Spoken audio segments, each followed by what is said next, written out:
السلام عليكم ورحمة الله تعالى وبركاته. مساء الخير حبيباتي، ان شاء الله كامل تكونوا بخير وبصحة جيدة.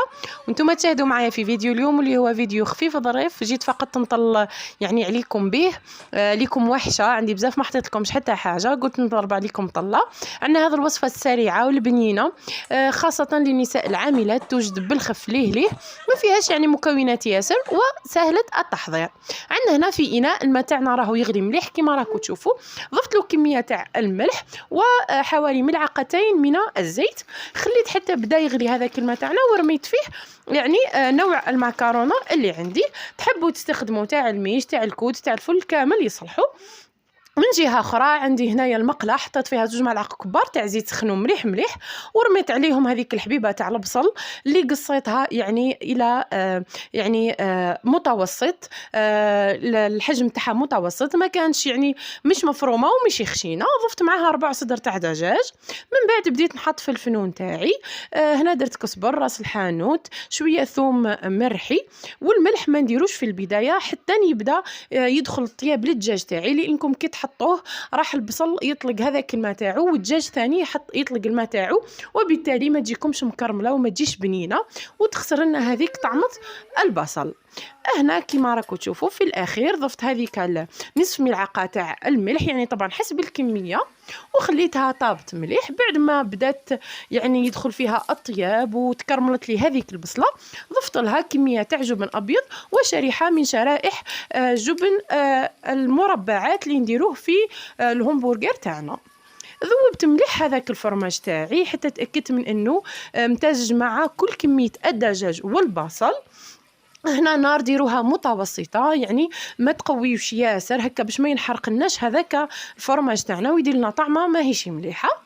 بعد ما تاكدت يعني انه نشف لي السوائل اللي في هذا الخليط تاعنا، هنايا نحيت كميه منها اللي راح نزين بها من فوق، وضفت هنا فنجال، حوالي فنجال ولا كاس تاع لاتاي تاع الماء مع الكميه اللي بقات.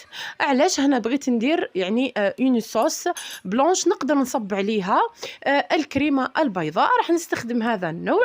ندير كميه طبعا عينك ميزانك، هنا حوالي فنجال من الكريمه الطازجه، وخليتهم يغليو ويعقدوا مليح حتى طابت لنا هذيك الكريمه تاعنا.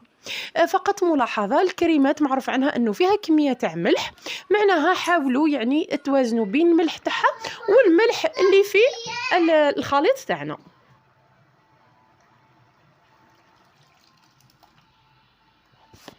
وهنايا يا البنات بعد ما طبت لنا هذيك يعني المعكرونه تاعنا وصفيناها مليح من الماء اللي كان فيها، نصبوا عليها هذاك الخليط الكريمه الطازجه والدجاج اللي كان طاب هو والبصل مليح وتكرملوا، نخلط كلش مع بعضه ونخليها طيب يعني وتتشرب هذوك السوائل.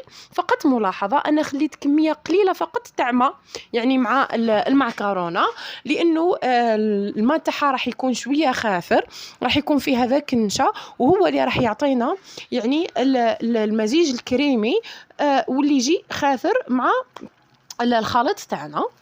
هنايا خليتها طيب مليح وحطيت عليها شرائح صغيره فقط من هذاك الفرماج، الشرائح يعني هذيك حركه يعني اضافيه.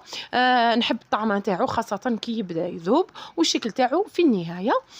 بعد ما الطيب نطفيو عليها ونجيبو صحن التقديم تاعنا، راح نحطو كميه هذيك المعكرونه تاعنا ونحطو عليها كميه الدجاج والبصل اللي كنا نحيناهم في البدايه، قلنا نزينوا بهم.